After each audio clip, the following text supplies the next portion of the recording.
இயேசு கிறிஸ்து அன்றைக்கு கட்டியிருந்த ஒரு கழுதை குட்டி அழுத்து வர சொல்லும்படி அவரே சொல்லுகிறார். 2 சீஷர்கள் அனுப்புகிறாரு. அவங்க போகிறாங்க. அந்த கழுத்து குட்டியை அழுக்கிறீங்கன்னு யாராவது கேட்டாக்கா, அதை என் ஆண்டவனுக்கு வேண்டும் என்று சொல்லுகிறேன்னு சொல்லி அவர் அங்கே சொல்லி அனுப்புகிறார். இயேசு சொன்னது போலவே அவர்கள் போய் அந்த கட்டியிருக்கிற அந்த கழுதை குட்டியை கண்டார்கள். அது கட்டப்பட்டிருந்தானே ஒரு கழுதை குட்டி. அது பார்த்தீங்கன்னா பைபிளில் யோவான் சுவிசேஷ புஸ்தகத்தில் 18ஆம் அதிகாரத்தில் பிலாத்து கேட்குற கேள்வியெல்லாம் வரும். அதை நான் பிறகு சொல்கிறேன்.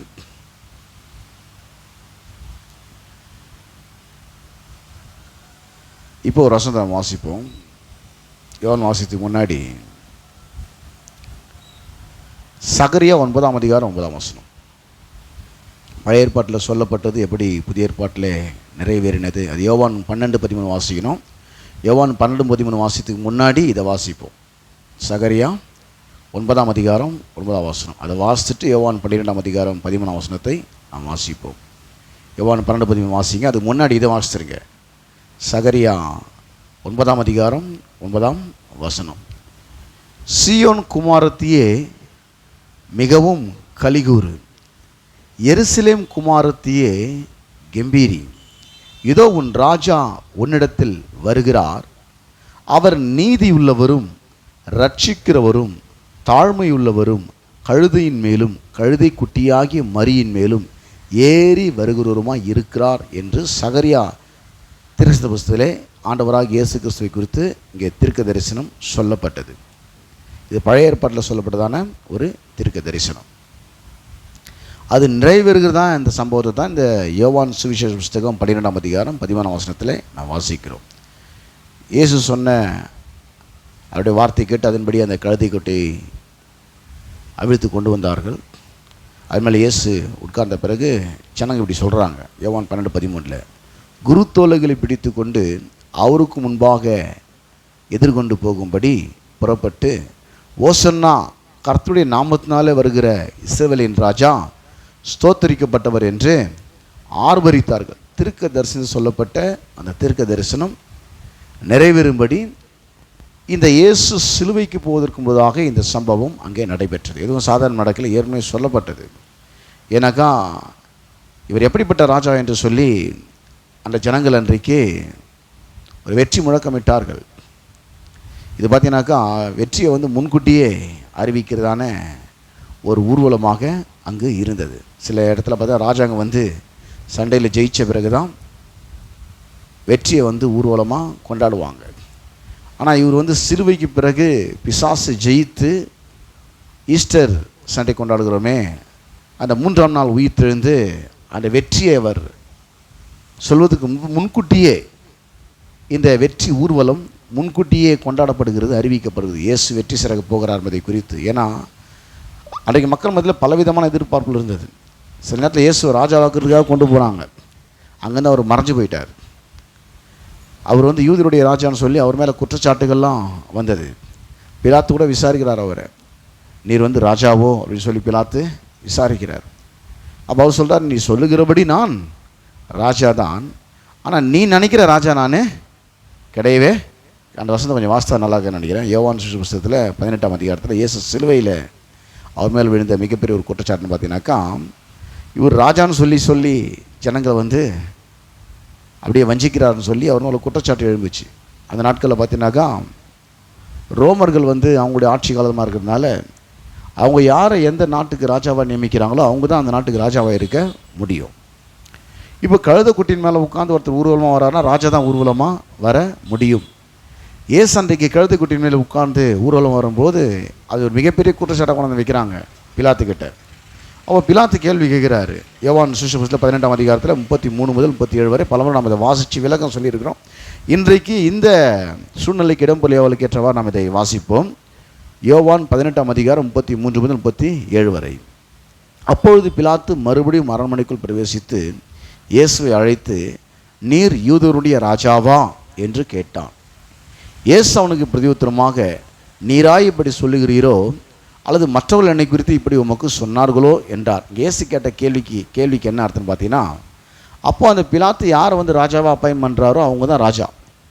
நீ ஏன் என்னை ராஜான்னு சொல்ல வரீங்களா, இல்லை மக்கள் எனக்கு வந்து ராஜான்னு சொன்னதுனால நீங்கள் இந்த கேள்வி கேட்குறீங்களான்னு இயேசு வந்து அந்த பிலாத்துக்கிட்ட கேட்குறாரு. பிலாத்து பிரதியுத்தரமாக, நான் யூதனா, உன் ஜனங்களும் பிரதான ஆசாரியரும் உன்னை என்னிடத்தில் ஒப்பு கொடுத்திருக்கிறார்கள், நீ என்ன செய்தாய் என்றான். இயேசு பிரதியுத்தரமாக, என் ராஜ்யம் இவ்வுலகத்துக்குரியதல்ல, என் ராஜ்யம் இவ்வுலகத்துக்குரியதானால் நான் யூதரிடத்தில் ஒப்பு கொடுக்கப்படாதபடிக்கு என் ஊழியக்காரர் போராடி இருப்பார்களே. இப்படி இருக்க என் ராஜ்யம் இவ்விடத்துக்குரியதல்ல என்றார். ஒரு ராஜ்யம் இருக்குன்னு சொன்னார். ராஜ்யம் இருக்குன்னு சொன்னால் ராஜா வரணும் இல்லையா? ராஜா இல்லாமல் ராஜ்யம் இருக்கவே முடியாது. இப்போ இயேசு கழுத குட்டிகளை உட்கார வச்சு ஒரு ராஜா மாதிரி ஊர்வலம் கொண்டாடும் போது ஒரு குழப்பம் மக்கள் மத்தியில் உண்டாகுது. ஒரு புது ராஜா ஒருத்தர் உலகத்தில் நாட்டை ஆள்றதுக்காக வந்துட்டாரான்னு சொல்லி. ஏன்னா இயேசு கிறிஸ்து பார்த்தீங்கன்னாக்கா எங்கெல்லாம் ஒரு ராஜான்னு வருதுனாக்கா, இயேசு பிறந்த போது அங்கே பார்த்தீங்கன்னாக்கா யூதருடைய ராஜாவை நாங்கள் வணங்குறதுக்காக வந்திருக்கோம்னு சொல்லி 3 சாஸ்திரிகள் வந்து பணிந்து கொள்ள வந்தாங்க. யூதருக்கு ராஜாவை பிறந்திருக்கிறவர் எங்கே அப்போவே பார்த்தீங்கன்னாக்கா அந்த நாட்டு ராஜா, அந்த ஏரோது ராஜாவுக்கு ஒரு பெரிய கலக்கம் ஏற்பட்டுச்சு. ஏன்னா ராஜான்னு அவங்களோட நினைப்பலான்னு என்னென்னு பார்த்தீங்கன்னா, அந்த நாட்டுக்கு ஒரு ராஜா வந்து பிறந்துட்டான்ற ஒன்றை அவங்க எண்ணங்கள்லாம் இருந்தது. இயேசு முழு உலகத்துக்கும் ராஜா. அவர் எப்படிப்பட்ட ராஜான்னு சொன்னால், ஏதோ ஒரு நாட்டில் ஒரு இடத்துல ஒரு அரண்மனையில் உட்கார்ந்துக்கிட்டு ராஜ்யம் என்ற அந்த ராஜா அல்ல. அவர் பார்த்தீங்கன்னாக்கா ஒவ்வொரு மனிதனுடைய இருதயத்திலே வந்து உட்கார்ந்து, இருதய சிம்மாசனம் வந்து உட்கார்ந்து அந்த மனிதனுடைய முழு பிரச்சனைகளையும் தீர்த்து அந்த மனிதனை வாழ வைக்கிற ராஜாதி ராஜாவாய் அவர் இந்த உலகத்திலே வந்திருக்கிறார். ஒவ்வொரு மனுஷனுடைய உள்ளத்திலும் இப்படி ரட்சிப்பின் மூலமாக அவர் வருகிறார். அது அப்போ இருக்கிற ஜனங்களுக்கும் சரியாக விளங்கலை. ஏன்னா அவருடைய பிரசங்கத்தில் பெரும்பாலான பிரசங்கமே பார்த்தீங்கன்னாக்கா, அவர் பிரசங்கம் ஒரு கீவேர்டு மனம் திரும்புங்கள், பரலோக ராஜ்யம் சமீபமாய். ஒரு ராஜ்யத்தை பற்றி அவர் ஃபுல்லாகவே பிரசங்கம் பண்ணார். மனம் திரும்புங்க, பரலோக ராஜ்யம் சமீபமாய் கிட்ட வந்துடுச்சு அப்படின்னாரு. இப்போது இந்த கிட்ட வந்ததுக்கான சிலுவைக்கு போவதற்கு முன்கூட்டியே ஒரு 5 நாளைக்கு முன்னாடி இப்படி ஒரு ஊர்வலம் ஒன்று நடக்குது. அப்போது இந்த பிலாத்து வந்து அந்த இடத்துல விசாரிக்கிறார். இயேசு அரெஸ்ட் பண்ண பிறகு, அவர்கிட்ட ஒப்பு கொடுத்த பிறகு பிலாத்து விசாரிக்கிறாரு, நீ ராஜாவா அப்படின்னு சொல்லி கேட்குறாரு. இயேசு சொல்கிறாரு. இப்போ என்ன சொல்கிறாருன்னா 37ஆம் வசனத்தில், அப்பொழுது பிலாத்து அவரை நோக்கி, அப்படியானால் நீ ராஜாவோ, ராஜ்யத்தை பற்றி பேசுகிறீங்களே, அப்போ ராஜா இல்லாமல் ராஜ்யம் இருக்க முடியாது, அப்படியானால் நீ ராஜாவோ என்றான். இயேசு பிரதியுத்தரமாக, நீ சொல்லுகிறபடி நான் ராஜாதான், சத்தியத்தை குறித்து சாட்சி கொடுக்க நான் பிறந்தேன், இதற்காகவே இந்த உலகத்தில் வந்தேன், சத்தியவான் எவனும் என் சத்தம் கேட்கிறான் என்றார். நான் ராஜா தான் என்பதில் இயேசு ரொம்ப திட்டவட்டமாக சொன்னார். ஒரு ராஜ்யம் இருக்குதுன்றதுலையும் திட்டவட்டமாக சொன்னார். இப்போ இருக்கிற காலகட்டத்தில் மக்களுக்கு புரிகிற மாதிரி சொல்லணும், இந்த குருத்தோலை ஞாயிறில் ஒரு செய்தியை புரிகிற மாதிரி சொல்லணும்னா, அந்த நாட்களிலே ராஜாவை அவர்கள் ஏற்றுக்கொண்டார்கள், ஆனால் ராஜ்யத்துக்குள் அவர்களால் நுழைய முடியவில்லை. இன்றைய காலகட்டத்திலே ரட்சிக்கப்பட்ட தேவ பிள்ளைகள் ராஜ்யத்துக்குள் வந்துவிட்டார்கள், ராஜாவாய் அவர்கள் கருதுவதில்லை. அதுதான் வாழ்க்கையில் பல பிரச்சனைகள் அவங்க போராடிட்டு இருக்கிறாங்க. இயேசு வந்து வாழ்க்கையில் ராஜாவும் ஆளுகிறவராக இருக்குன்னு சொல்லி தேவன் விரும்புகிறார். இந்த பரிசேயர் சதுசேயர்லாம் கூட பார்த்தீங்கன்னாக்கா, இயேசு கிறிஸ்து பிரசங்கத்தை குறித்து ஒரு கேள்வி ஒன்று கேட்டாங்க. ஏன்னா ஒரு பிரசங்கமே பார்த்தீங்கன்னா, மனம் திரும்புங்கள், பரலோக ராஜ்யம் சமீபமாய் இருக்குது, அதிகமாக பிரசங்கம் தான் பண்ணுறாரு. அப்போ இந்த ராஜ்யம் வரும்னு சொல்கிறாரு. இந்த ராஜ்யம் எப்போ வரும்னு சொல்லி அவங்களுக்குள்ள ஒரு சந்தேகம் வந்துச்சு. இன்றைக்கி நிறைய பேருக்கு அந்த சந்தேகம் இருக்குது. ஏன்னா நிறைய கிறிஸ்தவர்களுக்கு அந்த சந்தேகம் இன்னும் கிளியர் ஆகலை. 1000 வருஷம் அரசாட்சியில் தான் ஒரு ராஜ்யம் வரும் பொழுது, அது வரைக்கும் இந்த பூமியில் இப்படி தான் நாம் இருப்போம்னு சொல்லி. ராஜ்யம் அப்படின்னா கிங்டம், அதுக்கு ஒரு ராஜா ஒருத்தர் இருக்கணும். நான் பல முறை பிரசங்கம் பண்ணும்போது இதை பற்றி டீட்டெயிலாக பேசியிருக்கிறேன். ராஜ்யம் சொன்னால் ஒரு ராஜ்யம் இந்த கண்களால் காணக்கூடிய ஒரு ராஜ்யம் இந்த உலகத்தில் இருக்கிறது. அதான் பார்த்தீங்கன்னாக்கா நம்ம வந்து ஓட்டு போட்டு ஒருத்தரை தேர்ந்தெடுக்கிறோம், அவங்க வந்து ஆளுகை செய்கிறாங்க. நம்ம வந்து பிரைம் மினிஸ்டர் தேர்ந்தெடுக்கிறோம், நம்ம சீஃப் மினிஸ்டர் தேர்ந்தெடுக்கிறோம், எம்எல்ஏ, இப்படி வந்து councillor, panchayat president, ward member, இவங்கெல்லாம் வந்து எலெக்ட் பண்ணி நம்ம தேர்ந்தெடுக்கிறோம். இது கண்களால் பார்க்கக்கூடிய ஒரு ராஜ்யம். இது எல்லாருக்கும் பொதுவாக இருக்கக்கூடிய ஒரு ராஜ்யம். கண்ணால் பார்க்க முடியாத 2 ராஜ்யம் இருக்குது. ஒன்று பார்த்தீங்கன்னாக்கா இந்த பரலோக ராஜ்யம், இதுதான் மனம் திரும்புங்கள், பரலோக ராஜ்யம் சமீபமாய் இருக்கிறது. இன்னொன்று பார்த்தோன்னா இருளின் ராஜ்யம், அங்கே பார்த்தோன்னா பிசாசு வந்து மக்களுடைய வாழ்க்கையில் பலவிதமான வியாதிகளை கொடுத்து, பலவிதமான பிரச்சனைகளை கொடுத்து, பலவிதமான இழப்புகளையும் ஏமாற்றங்களையும் தோல்விகளையும் கொடுத்து அவள் வாழ்க்கையை அப்படியே கட்டி வச்சிருக்கிறான். இருளின் ராஜ்யத்திலேருந்து வருகிற சக்திகள் ஒரு மனிதனுடைய வாழ்க்கையை அப்படியே நாசமாகுது. இந்த இருளின் ராஜ்யத்தில் இருந்த நம்ம போல ஒவ்வொருவரையும் விடுதலை ஆக்குவதற்காக தான் இந்த சுவிசேஷம் அறிவிக்கப்படுகிறது. அவர் இருளின் ராஜ்யத்திலிருந்து நம்மை விடுதலையாக்கி இந்த கண்களால் பார்க்க முடியாத ஒரு இருளின் ராஜ்யத்திலே ஒரு அங்கமாகவும், கண்களால் பார்க்கக்கூடிய இந்த உலகத்தின் ராஜ்யத்திலே ஒரு அங்கமாகவும் ஒவ்வொரு மனிதனும் இந்த பூமியிலே பிறந்திருக்கிறான். நாம் அப்படி தான் பிறந்தோம். ஒன்று பார்க்குற ராஜ்யம், இன்னொன்று பார்க்க முடியாத ராஜ்யம். பார்க்குற ராஜ்யம்னாக்கா ஒரு ராஜா இருப்பார், அவரை பார்க்க முடியும். இப்போ பிரைம் மினிஸ்டர் பார்க்க முடியும், சீஃப் மினிஸ்டர் பார்க்க முடியும், இப்போ எம்பி எம்எல்ஏவெல்லாம் பார்க்க முடியும். இவங்கெல்லாம் கண்ணால் பார்க்கக்கூடிய ஒரு ராஜ்யத்தில் இருக்கிறாங்க. கண்ணால் பார்க்க முடியாத ராஜ்யம் ஒன்று இருக்குது. அது என்ன ராஜ்யம்னா இருளின் ராஜ்யம். அங்கே தான் மக்கள் வாழ்க்கையில் ரொம்ப குழப்பங்கள் வருது. ஏன் வாழ்க்கையில் இவ்வளோ நல்லவனாக இருந்தோம், நான் இவ்வளோ யோக்கியனாக இருந்தோம், நான் எல்லாத்தையும் சரியாக செஞ்சோம், என் வாழ்க்கையிலும் அடுக்கடுக்கான இழப்புகள் வருது, ஏமாற்றங்கள் வருது, தோல்விகள் வருது, ஏன் வியாதிகள் வருது, ஏன் எல்லாமே வாழ்க்கையில் வந்து தாறுமாறாக போகுது, எல்லாமே சரியாக செஞ்சால் கூட என் வாழ்க்கை நல்லா போயிட்டு சொல்லி அவங்க குழம்பி போகிறாங்க. அவங்க தன்னுடைய திறமையை வச்சு, தங்களுடைய பதவியை வச்சு, தன்னுடைய அதிகாரத்தை வச்சு, தன்னுடைய படிப்பை வச்சு ஒரு லெவலில் வரலான்னு நினைக்கிறாங்கன்னா அதுக்கும் மிஞ்சி வாழ்க்கையில் தோற்று போகிறாங்க. எனக்கு பார்த்தா பிசாசுன்னு ஒருத்தர் இருக்கான்னா அவங்களுக்கு புரிய மாட்டேங்குது. இந்த இருளின் ராஜ்யத்துக்கு அவன் தலைவனாக அவன் இருக்கிறான். இந்த இருளின் ராஜ்யத்தில் இருக்கிற மக்கள்லாம் விடுவிக்கக்கூடிய ஒரு ராஜா இருக்கிறார் இல்லையா, அந்த ராஜா தான் இந்த ஆண்டவராகிய இயேசு கிறிஸ்து. ராஜாதி ராஜா, அந்த ராஜாவை தான் ஊர்வலமாக இப்போ கொண்டாடினாங்க. உலகத்தில் ஒரு ராஜாவோடு போராடி அந்த நாட்டு மக்களை மீட்கும்படி உலகத்தில் வந்தார். எந்த ராஜா அவர்? உலகத்தில் பிறக்கிற ஒவ்வொரு மனிதனும் இருளின் ராஜ்யத்திலே ஒரு அங்கமாக இருக்கிறார்கள். பிசாசின் கிடுக்குப்பிடியில் அவர்கள் மாட்டிக்கொண்டிருக்கிறார்கள். இந்த ராஜ்யத்தில் இருக்கிற மக்களெல்லாம் விடுதலையாக்கி தம்முடைய அன்பின் குமாரனுடைய ராஜ்யத்துக்குள்ளே கொண்டு வரும்படியாய் 2000 ஆண்டுகளுக்கு முன்பாக இந்த பூமியிலே மனிதனாய் பிறந்து 33 ஆண்டுகள் இந்த பூமியிலே மனிதனாகவே வாழ்ந்து சிலுவையிலே ஒவ்வொரு மனிதனுடைய பாவத்துக்கான பாவ கடனை அடைக்கும்படியாக, பாவ நிவாரணமாக, பாவ விமோச்சனமாக, பாவத்தை போக்கும் கிருபாதார பலியாக தன் ரத்தத்தையே சிலுவையில் சிந்தி மரித்து அடக்கம் பண்ணப்பட்டு 3ஆம் நாள் உயிரோடு கூட எழுந்தார். அவர் தான் ஆண்டவராகிய இயேசு கிறிஸ்து. இந்த செய்தி தான் மக்களுக்கு அறிவிக்கப்படுது. இந்த செய்தியை கேட்டால் தான் அந்த ராஜ்யத்தில் இந்த ராஜ்யத்தில் மக்கள் வந்துடுறாங்க. இதுதான் சுவிசேஷம். இதுதான் இயேசு பிரசங்கம் பண்ணார் உயிராக இருக்கும்போதே. இந்த இருளின் ராஜ்யத்தில் ஒவ்வொரு மக்களையும் விடுவிக்கக்கூடிய அந்த காலகட்டம் வந்துடுச்சு, நீங்கள் மனதிரும்புகள் அப்படின்னாரு.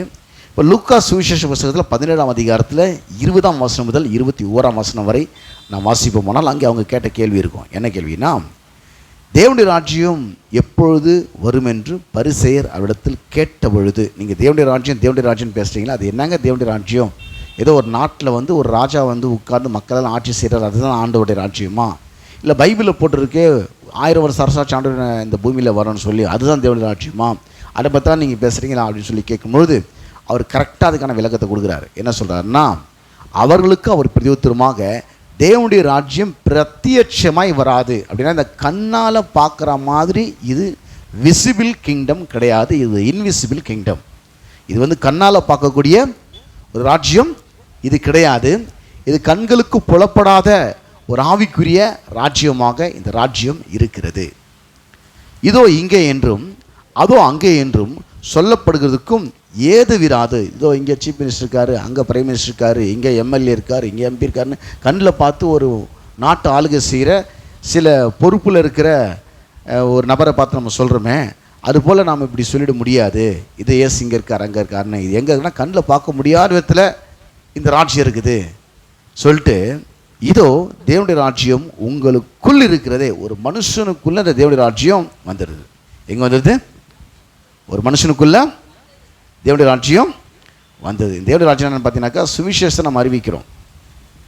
சுவிசேஷத்தை கேட்ட பிறகு ஒவ்வொரு மனுஷன் ஆண்டவராகிய இயேசு கிறிஸ்து தன் சொந்த ரட்சகராக தேவனாக அவன் ஏற்றுக்கொள்கிறான். ஏற்றுக்கொள்ள என்ன பண்ணானாக்கா, இந்த இருளின் ராஜ்யத்திலிருந்து இந்த ஒளியின் ராஜ்யத்துக்குள்ளாக அவன் வந்து விடுகிறான். இப்போ ராஜ்யத்துக்குள்ளே வந்துட்டாக்கா எல்லாமே கிடச்சிடணும். ராஜ்யத்துக்குள்ளே வந்துட்டாக்கா எல்லாமே கிடச்சிடணும். ஏன்னா இப்போ ராஜ்யம் மக்களுக்கு ஒன்றும் புரிய மாட்டேங்குது. ஏன்னா இவங்களே வேலைக்கு போய் இவங்களே சம்பாரிச்சு இவங்களே எல்லாத்தையும் சாப்பிட்டுக்கிறதுனால இவங்களுக்கு ராஜ்யத்தை பற்றியான ஒரு அருமை இவங்களுக்கு தெரிய மாட்டேங்குது. ராஜ்யத்து அருமை அவங்களுக்கு இப்போ தெரிய மாட்டேங்குது. அப்போல்லாம் பார்த்தீங்கன்னாக்கா அந்த நாட்டில் மன்னராட்சி காலத்தில் பார்த்தீங்கன்னாக்கா ஒரு ராஜா இருக்கிறான்னு சொன்னால் ராஜா ரொம்ப நம்பிக்கைக்குரியவர். அந்த நாட்டு மக்களுக்கெல்லாம் அவர் தான் சாப்பாடு கொடுக்கணும், வேலை அவர் தான் கொடுக்கணும், வேலை கொடுத்து சம்பளம் கொடுக்கணும். வேலை கொடுக்கலனாக்கா வேலை இல்லாமலே அந்த வீட்டில் எல்லா வீட்டுக்கும் அரிசி மூட்டை போய் சேர்ந்துடணும். ஒரே ஒரு பிள்ளை பசியில் சேர்த்தா கூட அதுக்கு காரணம் முழு பொறுப்பு ராஜா தான். ஏன்னா அந்த நாட்டு குடிமக்கள் அவங்கள பராமரிக்கக்கூடிய காப்பாற்றக்கூடிய பொறுப்பு அந்த ராஜாவுக்கு உண்டு. அவர் தான் வேலை கொடுக்கணும், அவர் தான் சம்பளம் கொடுக்கணும். ஒரே வேலை கொடுக்க முடியலனா கூட அவங்களுக்கு சாப்பாடு கண்டிப்பாக அவர் கொடுத்தாகணும். அப்போ என்னென்னு பார்த்தீங்கன்னா ராஜாவுக்கு இவ்வளோ பெரிய மிகப்பெரிய பொறுப்பு. நான் ராஜா சேட்டா மிகப்பெரிய இழப்பாக இருப்பாங்க. இப்போ அப்படி இல்லை. இப்போ நம்ம போய் ஓட்டு போட்டு ஒருத்தரை தேர்ந்தெடுத்துட்டு வந்துடுறோம். ஆனால் நம்மளே வேலைக்கு போய் நம்மளே சம்பாரித்து நம்மளே சாப்பிட்டுக்கிறதுனால ஜனநாயக ஆட்சியாக இருந்தாலும் மன்னராட்சியை பற்றி ஒன்றும் மக்களுக்கு தெரியுறது இல்லை. இப்போ நம்மளே வேலைக்கு போகிறோம், நம்மளை படிக்கிறோம், நம்ம திறமையை வச்சு நம்ம உழைப்பை வச்சு நம்ம சம்பாரித்து நம்ம சாப்பிட்டுக்கிறோம். ஆனால் அதோடைய பெருசாக நமக்கு அதனுடைய மதிப்பு நமக்கு தெரியாமல் போயிடுச்சு இப்போது ஜனநாயக ஆட்சியில் இருக்கிறதுனால. அப்போது இயேசு பார்த்தீங்கன்னாக்கா இந்த உலகத்தில் ஒரு ராஜாவாக இந்த பூமியில் பிறந்தார். அதான் என் பிறக்கும்போதே சாஸ்திரியில் கேட்டான், யூதருக்கு ராஜாவை பிறந்திருக்கிறவர் எங்கேன்னு. ஏறுவதே ஒரு நடுங்கி 2 வயதுக்கு உட்பட்ட ஆட்கள்லாம் ஆண் பிள்ளைங்கள்லாம் கொலை பண்ணி போட்டான் அந்த இயேசு பிறந்த பொழுது. இப்போ இயேசு சிலுவைக்கு போகும்போது இப்படி ஒரு சம்பவம் நடக்குது. ஒரு ராஜா மாதிரி அவர் உட்கார வச்சு ஜனங்க ஊர்வலம் கொண்டு வரும்போது, இந்த உலகத்தில் ஏதோ ஒரு நாட்டுக்கு ஒரு ராஜா வந்துடுறாரு போன்ற எண்ணம் எல்லாருக்கும் பிலாத்தை கூப்பிட்டு அவர் கேள்வி கேட்டார், நீ ராஜாவான்னு கேட்குறாரு. அப்போது நீங்களும் அப்படி சொல்கிறீங்களா, ஜனங்க அப்படி சொல்லி விட்டாங்களா அவங்ககிட்ட அவர் கேட்குறாரு. நான் யூதுனா ஜனங்க தான் சொன்னாங்கன்றாரு. அப்போ இவர் சொல்கிறார், ராஜ்யத்தை பற்றி முதல்ல பேசுகிறார், ராஜாவை பற்றி பேசுகிறார், ராஜ்யத்தை பற்றி பேசுகிறார். என் ராஜ்யம் நீங்கள் பார்க்குற மாதிரி உலகத்தில் ஒரு நாட்டில் ஒரு இடத்துல ஒரு சிம்மாசனத்தில் ஒரு அரண்மனையில் இருக்கிற ராஜ்யம் கிடையாதுங்க. இது கண்களால் பார்க்க முடியாத ஒரு ராஜ்யம். ஏற்கனவே ஒரு ராஜ்யத்தில் நீங்கள் சிக்கியிருக்கிறீங்க, கண்களால் பார்க்க முடியாத ராஜ்யத்தில். யாருன்னு பார்த்தா உலகத்தில் பிறந்த ஒவ்வொரு மனுஷனும் இந்த இருளின் ராஜ்யத்திலே அவன் சிக்கப்பட்டிருக்கிறான். அவன் நல்லவனாக இருந்தாலும், அவன் படித்தவனாக இருந்தாலும், அவன் பாமரனாக இருந்தாலும், அவன் ஏழையாக இருந்தாலும், அவன் பணக்காரனாக இருந்தாலும், அவன் சிறியவனாக இருந்தாலும், அவன் பெரியவனாக இருந்தாலும், உலகத்தில் ஆதாம் வழியாக பிறக்க ஒவ்வொரு மனிதனும் இருளின் ராஜ்யமாக பிசாசின் ராஜ்யத்துக்குள்ளே போய் அவர்கள் சிக்கியிருக்கிறார்கள். அவனுடைய பிடிமானத்துக்குள்ளாக, அவனுடைய கட்டுப்பாட்டுக்குள்ளாக இருக்கிறார்கள். ஆக இயேசு இந்த உலகத்தில் வந்ததுக்கான நோக்கம் ஒரு பூமியிலுக்கு ஒரு ராஜா வச்சுட்டு அவர் வரத்துக்காக வரல. எல்லா மக்களுமே பிசாசு இருளின் ராஜ்யத்தின் தலைவனாக இருக்கிறான். இந்த பிசாசு விடியில் இருக்கிற மக்களை விடுவித்து தேவனுடைய ராஜ்யத்துக்குள்ளே கொண்டு வரும்படி அவர் ராஜாவாக இயேசு இந்த பூமியில் பிறந்தார். அன்றைக்கு இயேசு அவங்க ஒரு ராஜாவாக ஏற்றுக்கொண்டாங்க. ராஜ்யத்துக்குள்ளே வரத்துக்கு அவங்களுக்கு தெரியல. இன்றைக்கு நம்ம சுவிசேஷத்துக்கு ஆண்டவராக இயேசு கிறிஸ்துவின் சொந்த ரட்சகராக தேவனாக ஏற்று இந்த ராஜ்யத்துக்குள்ளே வந்திருக்கிறோம். ராஜ்யத்துக்குள்ளே வந்துட்ட பிறகு முதல்ல ராஜ்யத்துக்குள்ளே எப்படி வரணும்னு தெரிஞ்சுக்கணும். எப்படி வரணும்? இயேசு கிறிஸ்துவ சொந்த ரட்சகராக தேவனாக ஏற்றுக்கொள்ளும் பொழுது ஒவ்வொரு மனுஷனும் பாவி என்பதை உணர்ந்து, ஆண்டவரே இந்த பூமியில் பிறக்கும் பொழுதே நான் பாவியாக பிறந்திருக்கிறேன், இத்தனை ஆண்டுகளால் நான் பாவத்திலே வாழ்ந்து விட்டேன், பாவியாக வாழ்ந்து விட்டேன், அதை நான் உணர்கிறேன். என்னுடைய பாவத்துக்காக, என்னுடைய பாவ தண்டனைகளுக்காக நீ சிலுவையிலே என்னுடைய பாவக்கடனை அடைத்து தீர்த்திருக்கிறேன். உண்மை என் சொந்த ரட்சகராக தேவனாக இன்றைக்கு நான் ஏற்றுக்கொள் என்று சொல்லி உள்ளத்தை திறந்து ஆண்டவராக இயேசு கிறிஸ்துவை தன் சொந்த ரட்சகராக தேவனாக ஏற்றுக்கொள்ளும் போது அந்த மனிதன் மறுபடியும் பிறக்கிறான், தேவனுடைய ராஜ்யத்துக்குள்ளே வந்து விடுகிறான். ஒரு மறுபடியும் பிறவிட்டால் தேவனுடைய ராஜ்யத்திலே பிரவேசிக்க அந்த ராஜ்யத்தில் இருக்கிற மனுஷன் இப்போ இந்த ராஜ்யத்துக்குள்ளே வந்துடுறான். இந்த ராஜ்யத்தில் இருளின் ராஜ்யத்தில் இருக்கிற மனுஷன் தேவனுடைய ராஜ்யத்துக்குள்ளே இப்போது வந்துடுறான். இருளின் ராஜ்யத்தில் இருந்ததுனால தேவனுக்கு அவனுக்கும் உறவு இல்லாமல் இருந்துச்சு. அவன் தன் சொந்த அறிவியும் திறமையும் உழைப்பையும் நம்பி வாழ வேண்டிய நிலை அவனுக்கு இருந்துச்சு. அவனை சுற்றி இருக்கிற மற்ற மனிதனுடைய உதவியை நாடி அவன் வாழ வேண்டிய நிலையில் அவன் இருந்தான். ஆனால் இப்போ அப்படி இல்லை. இப்படி வந்துட்ட மனுஷன் தேவனுக்கு அவனுக்கும் நல்ல உறவு இருக்கிறதுனால, இப்போ தேவனுடைய ராஜ்யத்தில் இருக்கிறதுனால அவன் எல்லாத்தையுமே இங்கேருந்து எடுக்க முடியும். அதான் தேவனுடைய வார்த்தை சொல்லுகிறது. ஒரு 5 பாயிண்ட்டை சொல்லி முடிச்சிடறேன். தேவனுடைய ராஜ்யத்தை தேடுவதன் மூலமாக எப்படி நாம் எல்லாவற்றையும் பெற்று அனுபவிக்க முடியும். ஃபஸ்ட்டு பாயிண்ட்டு, இப்போ தேவனுடைய ராஜ்யத்துக்குள்ளே வந்துட்டோம், அதை தேடுறதுல நிறைய பேர் தான் பிரச்சனை. இப்போ மத்தேயு புஸ்தகம் 6ஆம் அதிகாரம் 31ஆம் வசனம் முதல் 33ஆம் வசனம் வரை. மத்தேயு புஸ்தகம் 6ஆம் அதிகாரம் 31ஆம் வசனம் முதல் 33ஆம் வசனம் வரை நான் வாசிக்கிறேன். ஏற்கனவே பல ஆங்கிளில் நாம் இதை பிரசங்கம் பண்ணியிருக்கோம். இன்றைக்கு இது குருத்தோலை ஞாயிறுனால இந்த கண்ணோட்டத்தில் நாம் இந்த சத்தியத்தை நாம் அந்த கண்ணோட்டத்தின் வாயிலாக நாம் அதை அறிந்து கொள்ளப் போகிறோம். மத்தேயு சுவிசேஷ புஸ்தகம் 6ஆம் அதிகாரம் 31லிருந்து 33 வரை. ஆகையால் எண்ணத்தை உண்போம், எண்ணத்தை குடிப்போம், எண்ணத்தை உடுப்போம் என்று கவலைப்படாதிருங்கள். நீங்கள் ராஜ்யத்துக்குள்ளே வந்துட்டீங்க, இதெல்லாம் கொடுக்க வேண்டிய ஒருவர் உங்களுக்கு ராஜாவாக இருக்கிறார். அதனால் நீங்கள் அதை பற்றி என்ன பண்ணுறதில்ல, கவலைப்பட அவசியம் இல்லை. என்றைக்குன்னா உங்கள் பிள்ளைங்க உட்காந்து ஐயோ எனக்கு எப்படி இந்த நாளைக்கு இட்லி கொடுக்க போகிறாங்கன்னு சொல்லி கவலைப்பட்டு அழுது நீங்கள் பார்த்துருக்குறீங்க? உங்கள் பிள்ளைங்க உட்காந்து காலையில் எழுந்துச்சு எப்படி தான் டிஃபன் கிடைக்குமோ தெரியலையே, எப்படி தான் மத்தியான சாப்பாடு கிடைக்குமோன்னு தெரியலன்னு அழுது நீங்கள் பார்த்துருக்குறீங்க? பார்க்க முடியாது. ஏன்னா அது தானா டிஃபன் வந்துடும் தெரியாது அவங்களுக்கு. இட்லி தானா வந்துடும். நம்மளே மரத்துக்கிட்டோட தட்டி எழுப்பி சாப்பாடு கொடுப்பாங்கன்னு நமக்கு தெரியும். நம்மளே சாப்பாடு வேணான்னு படுத்துட்டா கூட எழுப்பி சாப்பிட்டு தான் படணும்னு சொல்லி நம்மளை எழுப்புவாங்க சாப்பாடு ஆயிடுச்சுன்னா அப்படின்னு பிள்ளைங்களுக்கு நல்லா தெரியும். அதுங்க அதை பற்றி கவலைப்படாது. சாப்பாடு வேணுமே ட்ரெஸ் வேணுமேனு கவலைப்படாது. அது தெரியும். எந்த பிள்ளைங்க கவலைப்பட்டதில்லை அப்படி. அப்போது இந்த ராஜ்யத்துக்குள்ளே வந்திருக்கிற நீங்கள் உலக மக்கள் மாரி உங்கள் தேவைகளுக்காக நீங்கள் கவலைப்படாதீங்க. இந்த ராஜ்யம் உங்கள் தேவையெல்லாம் சந்திக்கின்றார். என்ன தேவை? ஏதோ சாப்பாடு மட்டும் இல்லை, ட்ரெஸ்ஸு மட்டும் இல்லை, இருக்கிறதுக்கு இடம் மட்டும் இல்லை, எல்லாம் தேவையும் அதை சந்திக்குமா. 32ஆம் வசனம், இவையெல்லாம் அஞ்ஞானிகள் நாடி தேடுகிறார்கள், இவையெல்லாம் உங்களுக்கு வேண்டியவைகள் என்று உங்கள் பரமபிதான் அறிந்திருக்கிறார். இதெல்லாம் தேடுற ஆள் யாருனாக்கா ரட்சிக்கப்படாதவங்க, உலகத்தார். இன்னொரு இடத்துல உலகத்தார் வரும், இங்கே அஞ்ஞானிகள் வருது. இன்னொரு இடத்துல உலகத்தார் நாடி தேடுகிறார்கள் வேறு சுவிசேஷத்தில் வரும். எதை? தன்னுடைய அடிப்படை தேவைகளுக்காக ஓடுகிறவர்கள் உலக மக்கள். ஆனால் ஒரு அடிப்படை தேவைகளை சந்திக்கக்கூடிய ஒரு ராஜ்யத்துக்குள்ளாக நீங்கள் வந்துவிட்டீர்கள். அதை குறித்து நீங்கள் கவலைப்பட வேண்டியதில்லை. இந்த ராஜ்யத்துக்குள்ளே நீங்கள் இருக்கிற அப்படின்னாலும் இந்த ராஜ்யத்தை நீங்கள் கரெக்டாக தெரிஞ்சிங்கன்னா உங்களுக்கு எல்லாமே கிடச்சிடுன்றார். இன்றைக்கி அதுதான் மக்களுக்கு விளங்குறதில்ல. அது விலைக்கு சொல்லும்படியாக ஒரு நல்ல வாய்ப்பு தான் அந்த குருத்தோலை ஞாயிறு. இவெல்லாம் அஞ்ஞானிகள் நாடி தேடுகிறார்கள், இவையெல்லாம் உங்களுக்கு வேண்டியவைகள் என்று உங்கள் பரமபிதான் அறிந்திருக்கிறார். முதலாவது தேவனுடைய ராஜ்யத்தையும் அவருடைய நீதியும் தேடுங்கள், அப்போது இவைகளெல்லாம் உங்களுக்கு கூட கொடுக்கப்படும். இவைகள்லாம் இந்த உலகத்தார் எதெல்லாம் வச்சிருக்கிறாங்களோ, உலகத்தார் அங்கே அஞ்ஞானிகள் வருது. லூக்கா உலகத்தார்னே வரும் அந்த வசனம். லூக்கா 12ஆம் அதிகாரத்தில் 29 முதல் 32 வரை இதே வசனம் வரும். ஆகையால் எண்ணத்தை உண்போம், எண்ணத்தை குடிப்போம் என்று நீங்கள் கேளாமலும் சந்தேகப்படாமலும் இருங்கள், இவையெல்லாம் உலகத்தார் நாடி தேடுகிறார்கள். நீங்கள் உலகத்தார் வச்சு பாருங்கள்.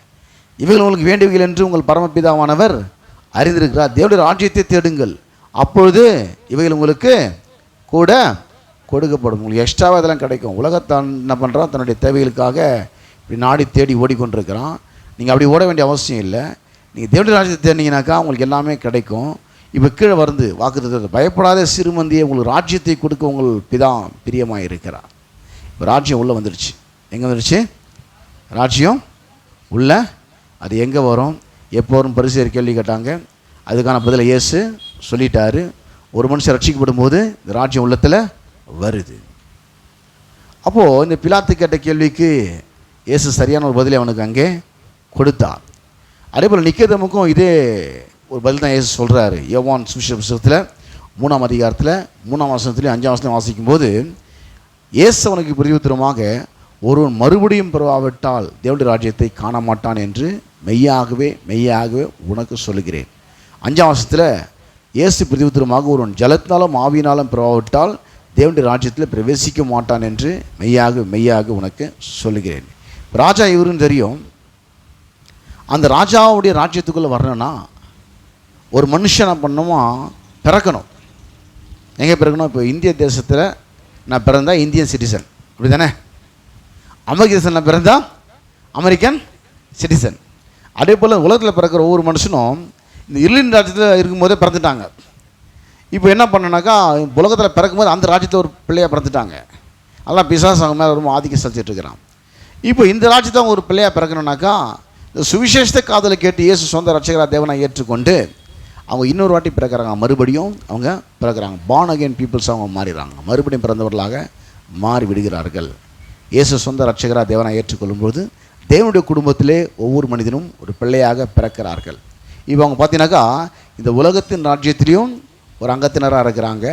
தேவனுடைய குடும்பத்திலும் தேவனுடைய ராஜ்யத்திலும் ஒரு அங்கத்தினராக அவர்கள் இருக்கிறார்கள். உலகத்தின் ராஜ்யம் ஒருவேளை உங்கள் தேவைகளை பூரணமாய் சந்திக்க முடியாமல் போனாலும் தேவனுடைய ராஜ்யம் உங்கள் தேவைகளை பூரணமாய் சந்திக்கும். உலகத்தின் ராஜ்யம் ஒருவேளை உங்கள் தேவைகளை சந்திக்க முடியாமல் போயிடலாம். உலகத்தில் இருக்கிற பேங்க்கெல்லாம் கூட ஒரு நாள் திவால் ஆகிடலாம், இழுத்து மூட்டு கூட போயிடலாம். ஆனால் அந்த பேங்க் மூட மாட்டாங்க. அந்த பேங்க்கில் சேர்த்து வைக்கணும். அந்த பேங்க்கில் என்ன பண்ணணும்? இந்த பேங்க்கில் தான் நிறைய பேர் அவங்க சேர்த்து வச்சுட்டுருக்குறாங்க. ஆனால் இந்த பேங்க் ஒரு நாள் திவால் ஆகிடும். அந்த பேங்க் திவாலாகவே ஆகாது. அந்த பேங்க்கில் சேர்த்து சொல்கிறார், உங்கள் பொக்கிஷங்களை எங்கே சேர்த்து வைங்க? பரலோகத்தில் செத்து பரலோகம் போய் அங்கே காணிக்க போகிற சமாச்சாரம் கிடையாது. இது இந்த பூமியில் வாழும்போதே உங்கள் தேவை சந்திக்கு பண்ணால் சபைக்கு நீங்கள் தசம பாகமோ காணிக்கையோ இல்லை ஊழியத்துக்காக நம்ம பணங்கள் நீங்கள் கொடுக்கும்போது அங்கே நீங்கள் டெபாசிட் பண்ணுறீங்க. இங்கே நீங்கள் 100 ரூபா கொடுத்தீங்கன்னா அது பல 1000 மடங்கு அங்கே டெபாசிட் ஆகுது. உங்கள் கணக்கில் அது இருக்குது. நீங்கள் ஜெபம் பண்ணுறீங்க, உடனே அங்கேருந்து பிரித்து பார்க்குறாங்க, ரிஜிஸ்டர் எடுத்து பார்க்குறாங்க எவ்வளோ டெபாசிட் அவர் பண்ணியிருக்காரோ. அவர் 100 ரூபா கொடுத்தாரா, அப்போ இவ்வளோ மடங்கு பெருகி அது இத்தனை லட்சம் மாறியது. இப்போ ஜெபம் பண்ணுற ஒரு இடம் வாங்கினேன்னு உடனே ஆர்டர் போட்டு அனுப்ப இருக்குது தேவதூதர்களுக்கு. அவருக்கு அக்கௌண்ட்டில் பணம் இருக்குது. உடனே அவங்க எத்தனை வராங்க காசை என்ன பண்ணுறாங்க, பணத்தை உங்களுக்கு கொடுக்கக்கூடிய நபரை உங்கள்கிட்ட அனுப்பி விடுறாங்க. அந்த பணம் உங்களுக்கு ஈஸியாக இது இப்படி நடக்குது. இது கர்த்தருடைய வசனத்தை கேட்டு வார்த்தையை கேட்டு அதன்படி செய்கிற பலத்த சௌரியவான்கள் தேவதூதர்கள்லாம். நீங்களும் அதை சொன்னால் அதை செய்வாங்க. இப்போ என்ன நடக்குதுன்னு பார்த்தீங்கன்னாக்கா, மக்கள் எல்லாம் இப்போ இருள் ராஜ்யத்தில் மாட்டிகிட்டு இருக்கிறாங்க. இப்போ அந்த வசனத்தையும் வாசித்துறேன். கொலோசியர் 1:13-14. இருளின் அதிகாரத்தினின்று நாம் விடுதலையாக்கி தமது அன்பின் குமாரனுடைய ராஜ்யத்துக்கு உட்படுத்தினோமாக இருக்கிற பிதாவை சோத்தரிக்கிறோம். குமாரனாகிய அவருக்குள் அவருடைய ரத்தத்தினாலே பாவ மன்னிப்பாகிய மீட்பு நமக்கு உண்டாயிருக்கிறது. இப்போது இந்த இருளின் ராஜ்யத்தில் இருக்கிற மக்கள் எல்லாம் அங்கேருந்து விடுதலையாக்கி பிசாசின் பிடியிலே, சாபத்தின் பிடியிலே, வியாதியின் பிடியிலே, தரித்திரத்தின் பிடியிலே, கடனின் பிடியிலே, பலதரப்பட்டதான இழப்புகளையும் ஏமாற்றங்களையும் தோல்விகளையும் அனுபவிக்கிற அந்த அடிமைத்தத்தின் பிடியில் இருக்கிற ஒவ்வொரு மக்களையும் விடுதலையாக்கி அவர்களுக்கு வாழ்விலே ஆசீர்வாதத்தையும் சமாதானத்தையும் கொண்டு கொடுக்கக்கூடிய ஒரு நல்ல ராஜ்யத்துக்குள்ளே தேவன் அவளை கொண்டு வரும்படியாக தன்னுடைய ஜீவனை விலைக்கரையமாக ரத்தத்தை சிந்தி, அவர் ரத்தத்தை சிந்தி மரித்தார். இப்போ இயேசு சொந்த ரட்சகராக தேவனை ஏற்றுக்கொள்ளலாம். இருளின் அதிகாரத்திலிருந்து விடுதலையாக்கப்பட்டிருக்கிறார்கள். அவருடைய அன்பின் குமார ராஜ்யத்துக்குள்ளாக அவர்கள் வந்துவிட்டார்கள். இப்போ இந்த ராஜ்யம் எப்படி வேலை செய்து நமக்கு தெரியணும். இந்த ராஜ்யம் எப்படி வேலை செய்து நமக்கு தெரியணும். ஏன்னா ராஜ்யத்தில் வந்துட்டோம், ராஜ்யம் எல்லாம் தேவையை சந்திக்கினாக்கா ஒன்றும் கிடைக்க மாட்டேங்குது, ஒன்றும் புரியல, நான் தான் ஓடி எல்லாம் சமாளிச்சுட்டு இருக்கேன். அப்படியும் 10 இருக்கிற மக்களுக்கு குழப்பங்கள் வருது கிறிஸ்தவர்களுக்கு. நீங்கள் பார்த்தீங்கன்னாக்கா பிரசங்கியின் புஸ்தகம் 8:4. பிரசங்கி 8:4. ராஜாவின் வார்த்தை எங்கேயோ அங்கே அதிகாரம் உண்டு.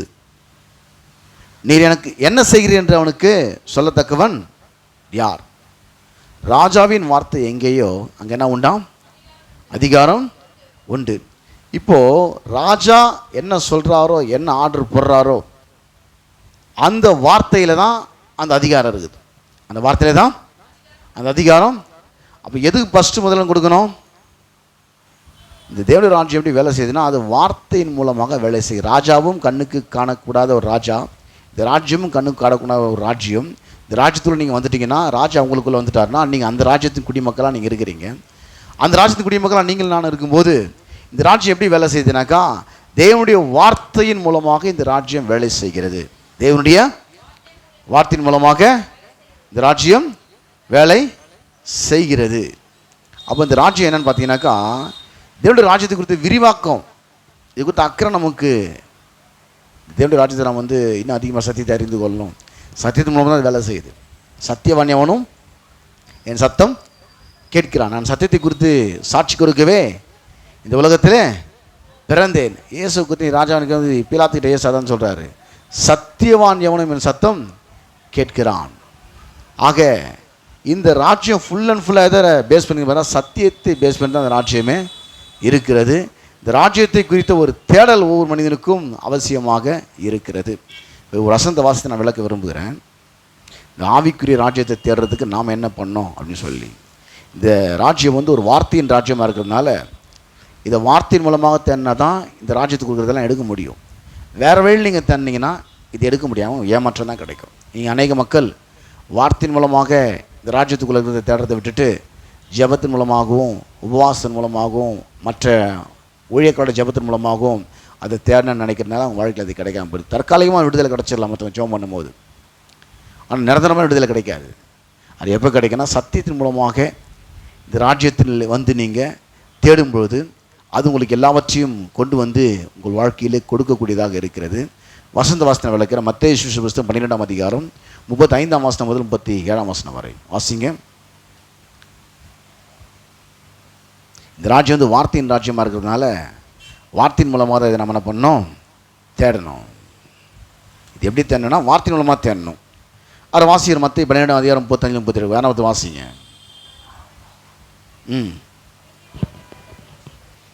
பாருங்க, இங்கே ஒரு பொக்கிஷம் இருந்தான். என்னன்னாக்கா, நல்ல மனுஷன் தன் இருதயமாகிய நல்ல பொக்கிஷத்திலிருந்து நல்லவைகளை எடுத்து காட்டுகிறான். பொல்லாத மனுஷன் பொல்லாத பொக்கிஷத்திலிருந்து பொல்லாதவைகளை எடுத்து காட்டுகிறான். இங்கே பார்த்தீங்கன்னாக்கா, சில ஆட்களுக்கு சில சந்தேகம் வரும். நீங்கள் நல்லவனான்னு கேட்டால் அவனுக்கு டவுட்டும் வரும். நான் நல்லவனா கெட்டவனான்னு தெரியல அப்படின்னு. நான் நல்லவனா கெட்டவனான்னு தெரியல. ஒன்று பைபிள்லேருந்து வசதி எடுத்துப்பாங்க. தேவன் ஒருவரை தவிர நல்லவன் ஒருவனும் இல்லையே அப்படின்னு. ஆனால் ஏன் சொல்கிறார்? நல்லவன் இருக்கிறான். அந்த நல்லவன் யாருனாக்கா, நல்ல மனுஷன்னா அவன் நல்லவன் அர்த்தம். நல்ல மனுஷன்னா அவன் யார்? நல்லவன். சொல்கிறாரு, நல்ல மனுஷன் நல்லவன் தன் இருதயமாகிய நல்ல பொக்கிஷத்திலிருந்து நல்லவைகள் எடுத்து காட்டுகிறான். பொல்லாத மனுஷன் பொல்லாத பொக்கிஷத்திலிருந்து பொல்லாதல் எடுத்து காட்டுகிறான். அப்போ தேவனுடைய வார்த்தை நீங்கள் கேட்க கேட்க என்ன ஆகுதுன்னா, வார்த்தையின் மூலமாக தேவனுடைய ராஜ்யத்தை தேடும்போது இருதயத்துக்குள்ளே வார்த்தை அப்படி உள்ளே போயிடுது. இருதயத்துக்குள்ளே தேவனுடைய வார்த்தை உள்ள. இருதயம் வந்து ஒரு பொக்கிஷம். உங்கள் பொக்கிஷம் எங்கே இருக்குதுனாக்கா, உங்கள் இருதயம் எங்கே இருக்குதோ அங்கே உங்கள் பொக்கிஷம் இருக்குமா? இருதயம் எங்கே இருக்குதோ, உங்கள் பொக்கிஷம் எங்கே இருக்குதோ அங்கே தான் உங்கள் இருதயம் இருக்கும். அதாவது இப்படி சொன்னால் புரியும். உங்கள் கண் எது மேலே இருக்குனாக்கா, பணத்தின் மேலே தான் கண் இருக்கும். நிறைய பேர் கண் எது மேலே இருக்கும்? எது மேலே இருக்கும்? திடீர்னு ஒன்று வாங்கினா உடனே கூகுளில் தட்டி கூகுள் பேல எவ்வளோ அக்கௌண்ட்டில் வச்சுருக்கு செக் பண்ணுவோம். அப்போ என்ன அர்த்தம்னாக்கா, அவங்க கண்ணில் எதில் இருக்குது? எவ்வளோ இருக்குது? காசு இருந்தால் முதல்ல பார்த்துக்கணும். உங்கள் கண்ணில் எதில் இருக்கும்? பணத்தின் மேல் தான் கண். அதுதான் வசதி சொல்லுது. என்ன சொல்லுனாக்கா, உங்கள் பொக்கிஷம் எங்கே இருக்கிறதோ அங்கே உங்கள் இருதயமும் இருக்கும்.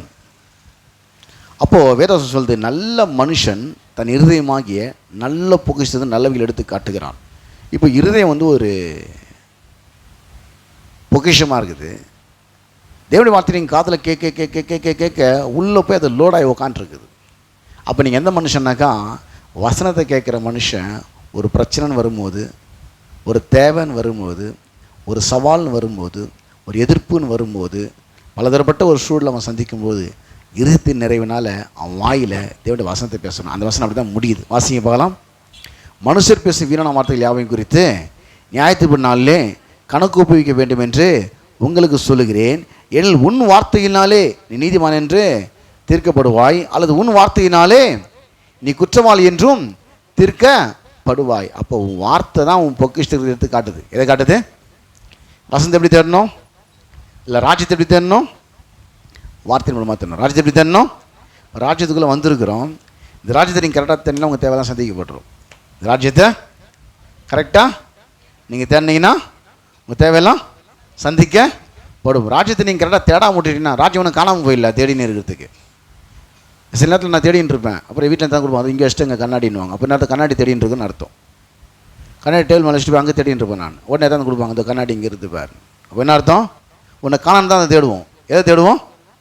உனக்கு காணாமல் போயிடுச்சுன்னா தான் என்ன பண்ணுவோம்? அதை தேடிக்கிட்டு இருப்போம். கண்ணாடி காணாமல் தேட நமக்கு இதோ இங்கே வச்சுட்டோம், கண்ணாடி அங்கே தேடிட்டு இருக்கோம்னு. அப்போது தேவடைய ராஜ்யம் வந்து காணாமல் போயிடல, அது தேடுறதுக்கு. தேவடைய ராஜ்யத்தையும் அவருடைய நீதியும் தேடுங்கள்லாம் அது ஒன்று காணாமல் போயிடல. என்ன சொல்ல வர்றாருன்னா, அந்த ராஜ்யத்தில் எல்லாமே இருக்குது. உலகத்தார் வந்து தன்னுடைய பதவியிலையும் தன்னுடைய உழைப்பையும் தன்னுடைய திறமையும் தன்னுடைய அறிவையும் வச்சு தனக்கு தேவையான எல்லாம் நாடி தேடி ஓடுறாங்க. நீங்கள் அப்படி நாடி தேடி ஓட தேவையில்லை. தேவனுடைய ராஜ்யத்தை நீங்கள் தேடுவீர்களானால் இந்த உலகத்தார் நாடி தேடி ஓடுகிற எல்லா பொக்கிஷங்களோடும் உங்களுக்கு எக்ஸ்ட்ராவே கிடைக்கும். நீங்கள் இதை தேட வேண்டிய விதத்தை தேடினீங்கன்னா எதை எப்படி அதை நம்ம தேடணும்? வார்த்தையின் மூலமாக தேவனுடைய ராஜ்யத்தை நாம் தேட வேண்டும். ஏன்னா வார்த்தை வந்து பொக்கிஷம், இதுதான் வந்து பொக்கிஷமாக இருக்குது. நீங்கள் வார்த்தையை தேட தேட தேட தேட தேட என்ன பண்ணீங்கன்னா அந்த பொக்கிஷத்தை நல்லதை அப்படி சேவ் பண்ணி வச்சுருக்கிறீங்க, சேகரித்து வச்சுருக்கிறீங்க. ஒரு நேரம் வரும்போது வாய் வழியாக வெளியே வரும். ஒரு நேரம் வரும்போது இங்கே கேட்குற வசனம் கேட்குற ஆட்கள்லாம் சும்மா கேட்டுக்கிட்டு வீட்டுக்கு போய் நினச்சிக்காதீங்க. உங்கள் வாழ்க்கையில் ஒரு பிரச்சனை வரும்போது உங்கள் வாயிலேருந்து வசனம் வரும். விசுவாசம் கேட்டது நீங்கள் தியானித்து நீங்கள் குறிப்பிடுத்து நீங்கள் அப்படியே அதில் நேரத்தை செலவழிச்சிங்கனாக்கா உங்கள் வாழ்க்கையில் ஒரு பிரச்சனை வரும்போது, வாழ்க்கையில் பிரச்சனை வரும்போது அப்போ நீங்கள் தயார் நிலையில் இருப்பீங்க அது ஜெயிக்கிறதுக்கு. வீட்டுக்குள்ளே திருட வந்ததுக்கப்புறம் போய் சண்டை கற்றுக்கணும்னு ஆசைப்படுறது அவனை துரத்துறதுக்கான வழி கிடையாது. ஏற்கனவே தெரிஞ்சு வச்சுக்கணும் சண்டைலாம். அப்போ தான் வந்தாச்சு துரத்த முடியும். ஏற்கனவே என்ன பண்ணிடணும், வந்ததுக்கப்புறம் போய் சண்டை கற்றுக்கணும்னு ஜெயிச்சுனாக்கா அது நடக்காத விஷயம். அதுபோல் வாழ்க்கையில் பிரச்சனை வந்ததுக்கப்புறம் சபைக்கு வரேன்றது, அதனால நான் ஜோம் பண்ணி சரி பண்ணுறேன், மேட்ரு கிடையாது. அது என்ன சண்டை தெரிஞ்சு ஒருத்தர் இருக்கிறாரு, ஆனால் அவரையும் நீ நம்பக்கூடாது. நீங்கள் சண்டையை தெரிஞ்சு வச்சுக்கணும். நீங்கள் என்ன பண்ணணும், யுத்தம் பண்ண தீங்கினால நீங்கள் அவையில் எதிர்க்கவும் சகலத்தையும் ஜெயிக்கிறவர்களால் நீங்கள் நிற்கவும் சில ஆயுதங்கள் எடுத்துக்கொண்டு நீங்கள் சண்டையை கற்றுக்குன்னு நீங்கள் ரெடியாக என்ன பண்ணணும், நிற்கணும். இப்போ சொல்கிறார் பாருங்கள், ஒரு சில வசனம் வாசித்தா அது புரியும். வாசித்து நான் விளக்க விரும்புகிறேன் எப்படி இந்த தேவ ராஜ்யத்தை தேடுறதுன்னு. என்ன இதெல்லாம் பிரசங்கமான வசனம் தான்.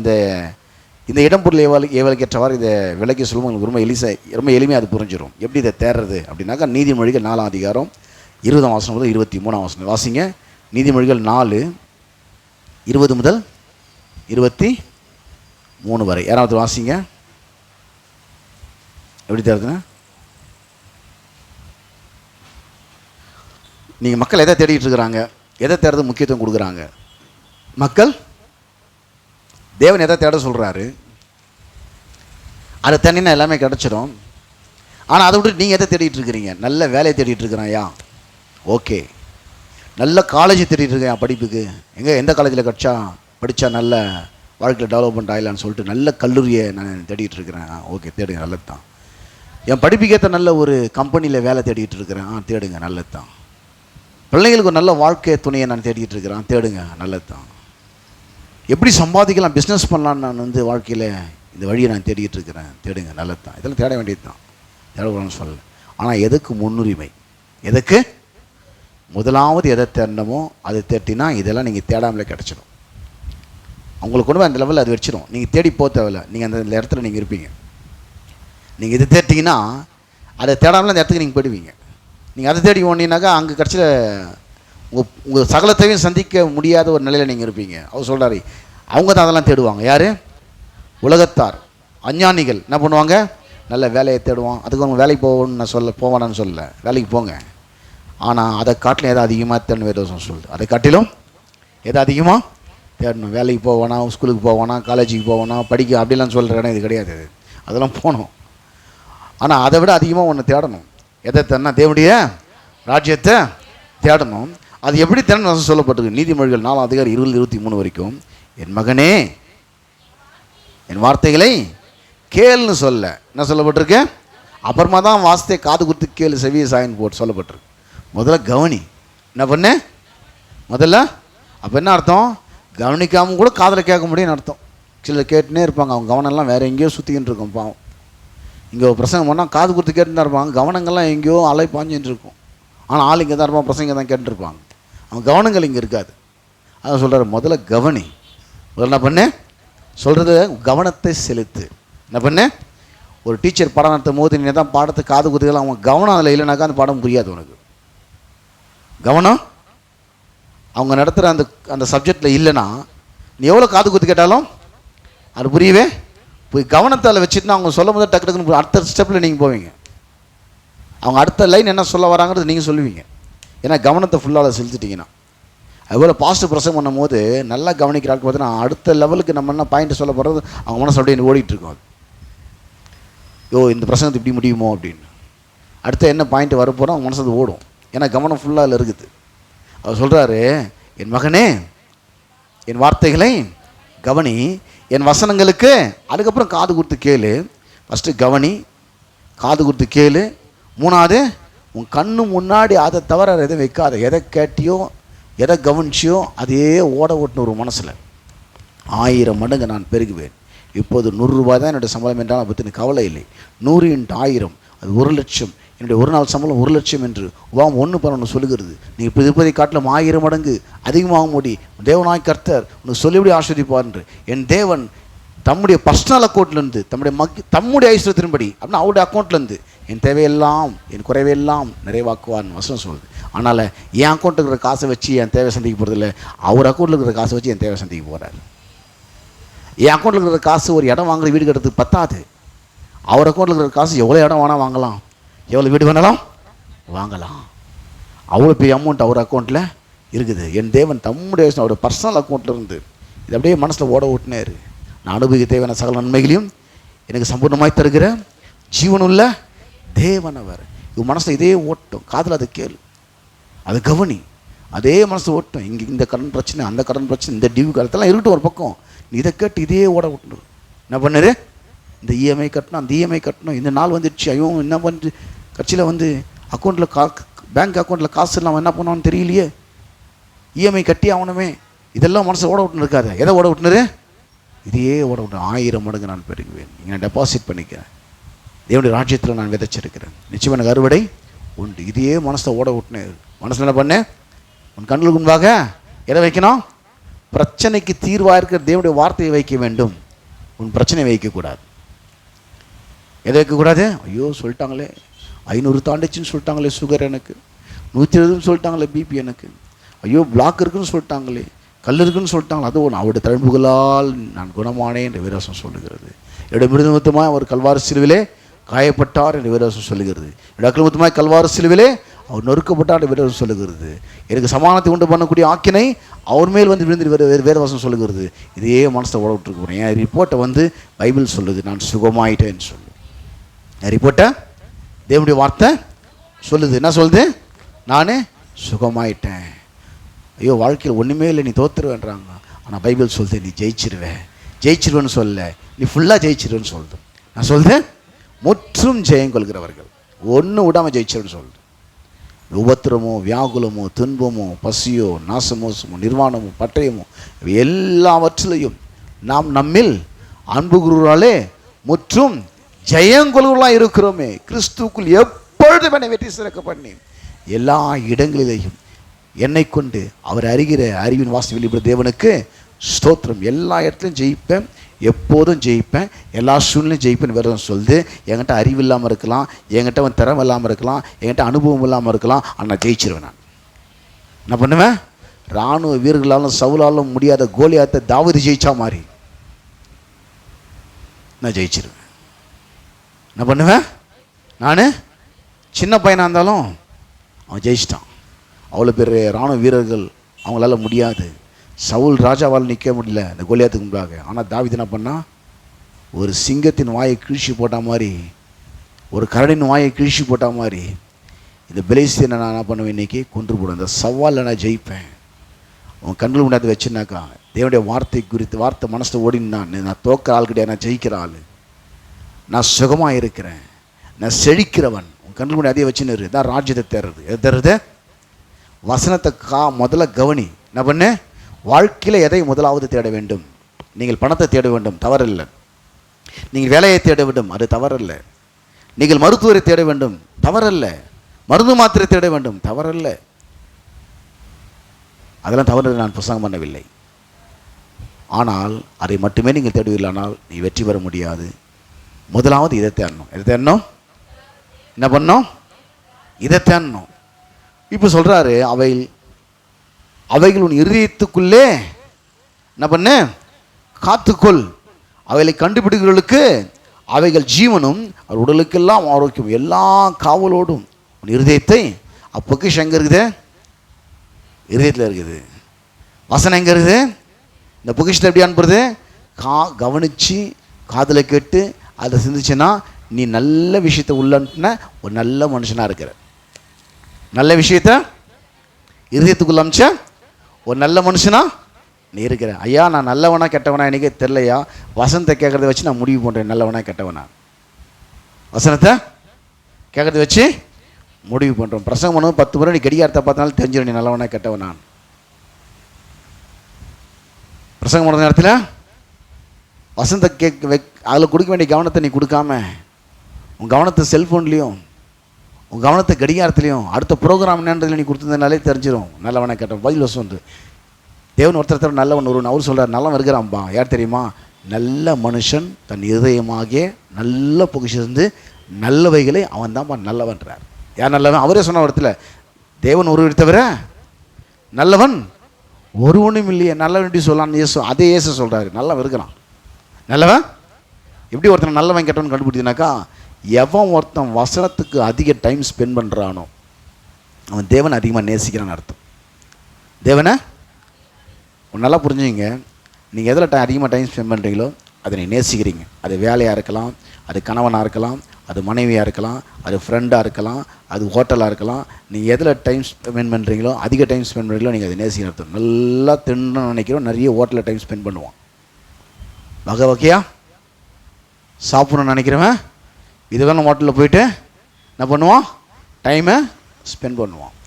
நீங்கள் அதிகமாக வந்து டிவியில் டைம் ஸ்பெண்ட் பண்ணிங்கன்னா உலகத்தை நீங்கள் அதிகமாக நேசிக்கிறீங்கன்னு அர்த்தம். டிவியில் செல்ஃபோனில் டைமை நீங்கள் ஸ்பெண்ட் பண்ணிங்கன்னா உலகத்தை நீங்கள் அதிகமாக நேசிக்கிறீங்கன்னு அர்த்தம். ஃப்ரெண்ட்ஸுக்கு கூட நீங்கள் அதிகமாக டைம் ஸ்பெண்ட் பண்ணிங்கன்னா ஃப்ரெண்ட்ஸை நீங்கள் நேசிக்கிறீங்கன்னு அர்த்தம். வேலையில் நீங்கள் அதிகமாக டைம் ஸ்பெண்ட் பண்ணால் உங்கள் தொழிலை நீங்கள் நேசிக்கிறீங்கன்னு அர்த்தம். உங்கள் மனைவி டைம் ஸ்பெண்ட் பண்ணால் மனைவியை நீங்கள் நேசிக்கிறீங்கன்னு அர்த்தம். கணவன் டைம் ஸ்பெண்ட் பண்ணால் கணவன் நேசிக்கிறீங்கன்னு அர்த்தம். தேவனுடைய வார்த்தையில் டைம் ஸ்பெண்ட் பண்ணால் அதிக நேரத்தை தேவனுடைய வார்த்தையில் கேட்குறதுல நீங்கள் அதில் நீங்கள் செலவழிச்சிங்கனாக்கா நீங்கள் தேவனை நீங்கள் அதிகமாக நேசிக்கல என்று அர்த்தம். ஆனால் சொல்கிறாரு, கவனி, கேளு, அதே மெடிடேட் பண்ணு, அது உள்ளே போயிடும். நீ நல்ல மனுஷனாக இப்படி தான் தரணும். என்ன பண்ணோம்? இப்படி தான் தரணும். கொஞ்சம் கிடச்ச உடனே அப்படியே ஆட்டம் போட்டுறக்கூடாது. கொஞ்சம் கிடச்ச உடனே சில ஆட்கள் வந்து தேடுவாங்க கர்த்தரை. அவங்க தேவை சந்திக்கப்படுதுன்னு கர்த்தரை வரங்கிட்ட அவங்க வேலையை அவங்க பார்த்துட்டு இருப்பாங்க. எல்லாமே எனக்கு கிடச்சிச்சின்னு. அப்படி ஒரு மனுஷன் தான் பைபிளில். அப்படி ஒரு மனுஷன் பைபிளில் இருந்தான். அவனை பார்த்து ஆண்டவர் சொன்னார். பைபிள் இருந்தது. லூக்கா 12ஆம் அதிகாரத்தில் 16ஆம் வசனமும் 16லேருந்து 21 வரைக்கும் வரும். அப்புறம் 31லேருந்து 32 வரைக்கும் வரும். ஒரு மனுஷன் இருந்தான். அந்த மனுஷன் பற்றி சொல்லுது என்னன்னாக்கா, அல்லாஹ் ஒரு ஓமையை அவர்களுக்கு சொன்னார். ஐஸ்வர்யமுள்ள ஒரு நிலம் நன்றாய் விளைஞ்சது. தப்பு இல்லை, தேவன் அதை விரும்புகிறார். ஒரு மனுஷனுடைய நிலம் நல்லா விளையலன்னு தேவன் என்ன பண்ணுறாரு? விரும்புகிறார். இப்போ அவன் சொன்னானா, அப்பொழுது அவன், நான் என்ன செய்வேன்? நிறைய விளைஞ்சிச்சு, என்ன பண்ணுவேன்? என் தானியங்களை சேர்த்து வைப்பதற்கு இடமில்லையே. நான் ஒன்று செய்வேன், என் களஞ்சியில் இடித்து பெரிதாய் கட்டி எனக்கு விளைந்த தானியத்தையும் என் பொருளையும் அங்கே சேகரித்து வைத்து, பின்பு ஆத்துமாவே, உனக்காக அநேக வருஷங்களுக்கு அநேகம் பொருட்கள் சேர்த்து வைக்கப்பட்டிருக்கிறது. நீ இலைப்பாரி புசித்து குடித்து பூரிப்பாயிரு. ஏன்னா கர்த்தரை ஸ்தோத்திரி வசனங்கள் சோமன்ற வார்த்தை வந்த பற்றி அங்கே ஏன்னா வசனங்கள் சபைக்கு போ ஜோம் ஒன்று வார்த்தை வருது அங்கே. அவன் சொல்கிறான், அவன் மனுஷன் வேலை நிலம் வந்து நல்லா விளைஞ்சி போச்சான். அவன் சொல்கிறான், ஐயோ நிறைய விளைஞ்சி போச்சு. இதுக்கப்புறம் என்ன பண்ணோம்? இந்த பொருள் நம்மளை காப்பாற்றும், இந்த பணம் நம்மளை காப்பாற்றும். கர்த்தர் தான் கொடுக்குறாரு. அதெல்லாம் கொடுத்தவனே கர்த்தர் மேலே இருக்கிற நம்பிக்கை போயிடுது. இப்போ எது மேலே நம்பிக்கை வருது? அவன் கையில் இருக்கிற அந்த பொருட்கள் மேலே அந்த நம்பிக்கை போயிடுச்சு. இப்போ தேவன் சொல்கிறாரு என்னன்னாக்கா, தேவனும் அவனை நோக்கி 20ஆம் வசனம், மதிகேடனே, உன் ஆத்துமா ஒன்றத்திலிருந்து இந்த ராத்திரியிலே எடுத்துக்கொள்ளப்படும். அப்பொழுது நீ சேகரித்தவைகள் யாருடையதாக என்றார். அப்படி சொல்லிட்டு இப்போ சொல்கிறாரு, பணக்காரனாக இருக்கணும். ஆனால் எப்படி பணக்காரனாக தெரியுமா? பணத்தை நீ வச்சு நின்றா அது பணக்காரன் கிடையாது. பணத்தை தேவனுடைய ராஜ்யத்தில் டெபாசிட் பண்ணுறா நீ பணக்காரன். அப்படி சொல்கிறார். என்ன சொல்கிறாருன்னா, தேவனிடத்தில் ஐஸ்வரனாயிராமல் தனக்காகவே பொக்கிஷன் சேர்த்து வைக்கிறவன் இப்படி இருக்கிறான். பணம் ஒன்றுன்றதுக்காக மட்டுமே அவரை தேன்னா பணம் கிடச்சதுக்கப்புறம் அவரை மறந்துடுவான். எதுக்கு சர்ச்சைக்கு வரான்? அவனுக்கு ஒரு வியாதி சுகமானன்னு வந்துனுக்கிறான். அவனுக்கு ஒரு பிசாசு கட்டு விடுதலையானு வந்துனுக்கிறான். அவனுக்கு ஒரு வேலை இல்லை, வேலை கிடைக்கணும்னு வந்துனுக்கிறான். அதெல்லாம் கட்டிச்சுன்னா அவன் வர மாட்டான் சர்ச்சைக்கு. அப்படியே வந்தாலும் லேட்டாக வந்துட்டு சீக்கிரம் வீட்டுக்கு போயிடுவான். வருவான், சும்மா தலையை காமிச்சு வீட்டுக்கு போயிடுவான். எனக்கு அவன் அதுக்காக தான் வந்தான். எதுக்காக வந்தான்? அவன் தேவைக்காக தான் வந்தான். கர்த்தரை தேடணும், கர்த்தரை அறியணும், கர்த்தரை நேசிக்கிற இடத்துல அவன் சபைக்கு வரவே இல்லை. அவனுக்கு ஒரு பிரச்சனை. எப்படி வயிற்று வலிக்கு டாக்டர்கிட்ட போகிறோமோ, வயிற்று வலி நடந்ததுக்கப்புறம் டாக்டரு தேவை இல்லை. வியாதி சுகம் வந்ததுக்கப்புறம் டாக்டரு எப்போ டாக்டர்கிட்ட போவோம்? எப்போ வியாதி வருதோ அப்போ தான் டாக்டர்கிட்ட நம்ம என்ன பண்ணுவோம்? இப்போ எப்போ வாழ்க்கையில் பிரச்சனை வருதோ அப்போ மட்டுமே கர்த்தர்கிட்ட வருவங்கள கர்த்தர் கவனிக்கிறாரு. ஆஹா, இப்படி இந்த ரகத்தை சேர்ந்தவனா நீ, அப்போ உன்னை இப்படியே வச்சுன்னு இருக்கிறேன், நீ பரவாயில்ல, நீ பிரச்சனை நிறைய வற்றவன, அப்போ தான் அப்படியே தேரல, நீ அப்படியாவது தேரல, தேட மாட்டேன். உன் பிரச்சனை சால்வ் ஆகிட்டாக்கா. நான் சின்ன ஜெபம் பண்ணி நிறைய ஆட்கள் பிரச்சனை சால்வ், நான் கர்த்தர்கிட்ட கேட்பேன், ஆண்டவரே இத்தனை வருஷம் உங்கள் சபைக்கு வரான் வசனம். அவன் சொல்ல, அவன் பிரச்சனை சால்வ் ஆச்சுன்னா அவன் வரவே மாட்டான் சர்ச்சுக்கு. அவன் பிரச்சனை சால்வ் ஆயிடுச்சுன்னா அவன் சபைக்கு வரவே, அவன் பிரச்சனை இருந்தால்தான் தான் இப்போ சர்ச்சுக்கு வந்துன்னு இருக்கிறான். ஆனால் எல்லா பிரச்சனையும் சால்வ் ஆனதுக்கப்புறம் ஒருத்தன் சர்ச்சுக்கு வரானாக்கா அவன் கர்த்தரை நேசிக்கிறான் அர்த்தம். எல்லா பிரச்சனையும் சால்வ் ஆகி மற்ற பிரச்சனையும் சால்வ் பண்ண வேண்டிய லெவல்லையும் ஒருத்தன் ஆண்டவர் விழுது வந்து தர்றானாக்கா அவன் யாரை நேசிக்கிறான்? கர்த்தரை அதிகமாய் நேசிக்கிறான் என்று அர்த்தம். தேவன் சொல்கிறாரு, தேவனிடத்தில் ஐஸ்வர்யனாக இராமல் தனக்காக பொக்கிஷம் சேர்த்து வைக்கணும் இப்படியே இருக்கிறான். இங்கே 36 வசனம், தேவனுடைய ராஜ்யத்தையே தேடுங்கள், அப்பொழுது இவைகளெல்லாம் உங்களுக்கு கூட எங்கே வாசித்தாலும் தான் வருது. என்ன வருது? எந்த ஆங்கிளில் வாசித்தாலும் உன் பணத்தை தேடிக்கின்னு, உன் பொருளை தேடிக்கின்னு, சொத்து பத்தை தேடிக்கின்னு, உன் மரியாதையை தேடிக்கின்னு, இதெல்லாம் வாழ்க்கையில் தேடி திரிஞ்சுட்டு இருக்காத. அதெல்லாம் உலகத்தான் செய்கிற வேலை. தேவனுடைய ராஜ்யத்தை முதல்ல தேடினா அங்கேருந்து இது எல்லாமே எடுத்துடலாம். எங்கேருந்து? தேவனுடைய, ஏன்னா ராஜா அவர். யார் அவர்? அவர் என்னவா இருக்கிறாரு? ராஜாவாய் இருக்க. திரும்ப வசந்த வாசம் லூக்கா 12:29-32 வரைக்கும். ஆகையால் எண்ணத்தை உண்போம், எண்ணத்தை குடிப்போம் என்று நீங்கள் கேளாமலும் சந்தேகப்படாமலும் இருங்கள். இவைகளெல்லாம் உலகத்தார் நாடி தேடுகிறார்கள். அதுக்கு அவங்களை வேண்டாம்னு சொல்ல, உங்களுக்கு அது வேணும். இவைகள் உங்களுக்கு வேண்டியவைகள் என்று உங்கள் பிதாவானவர், உனக்கு வேலை வேணான்னு சொல்ல, வேலை வேணும்பா, அதை நீ தேடாத, இதை தேன்னா அது கிடச்சிடும். இதை தேன்னா அது ஃப்ரீயாக கிடச்சிடும். இது ஃப்ரீயாக கிடச்சிடும். இட்லி வாங்கினா சாம்பார் ஃப்ரீ. இட்லி வாங்கினா எது ஃப்ரீ? அது காசு கொடுக்க வேண்டிய அவசியம் இல்லை. அது வாங்கினாலும் அது கொடுத்துருவாங்க. அதில் தேவனுடைய ராஜ்யத்தை தேனாக்கா அதோட இது சேர்த்து அந்த பேக்கேஜில் இருக்குது. அவன் அதை மட்டும் தேடிட்டு இருக்கிறான். நீ ராஜ்யத்தை தேடு. எப்படி தேடு? நல்லா கவனத்தை வசனத்தில் செலுத்து, காது கொடுத்து வசனத்தை கேளு. அதை கேட்ட வசனத்தை அப்படியே மைண்டில் வச்சு தியானம் பண்ணு. அதை அப்படியே இதயத்துக்குள்ளே காத்துக்கொள். அதுக்கு ஆப்போசிட்டே தான் உள்ள நீ அனுப்பாத. வாயில் அது நீ பேசினேரு. இப்படி தான் அதை தேடணும். எப்படி தேடணும்? இப்படி தான் அதை தேடணும். அப்படிப்பட்ட ஒரு ராஜ்யத்துக்குள் தான் நீங்கள் வந்துருக்கீங்க. அன்றைக்கி பார்த்தீங்கன்னா மக்கள் குருத்தோல் ஞாயிறு என்று ராஜாவை ஏற்றுக்கொண்டார்கள், ராஜ்யத்தை பெற்றவருக்கு தெரியவில்லை. இன்றைக்கு நாம் ராஜ்யத்துக்குள்ளே வந்திருக்கிறோம், ராஜாவை வைப்பதில்லை. தேவனுடைய வார்த்தை தான் மனிதனுக்கு ராஜாவாக இருக்கணும். என்னவாக இருக்கணும்? தேவனுடைய வார்த்தை தான் ஒரு மனிதனுக்கு ராஜாவாக இருக்க வேண்டும். தேவனுடைய ராஜ்யத்தை விட்டுட்டு அவன் மற்ற காரியத்தெல்லாம் முக்கியத்துவம் கொண்டு இருப்பானா, அவன் வாழ்க்கையிலே அநேக தேவைகள் சந்திக்கப்படாத நிலையிலேயே அவன் இருப்பான்.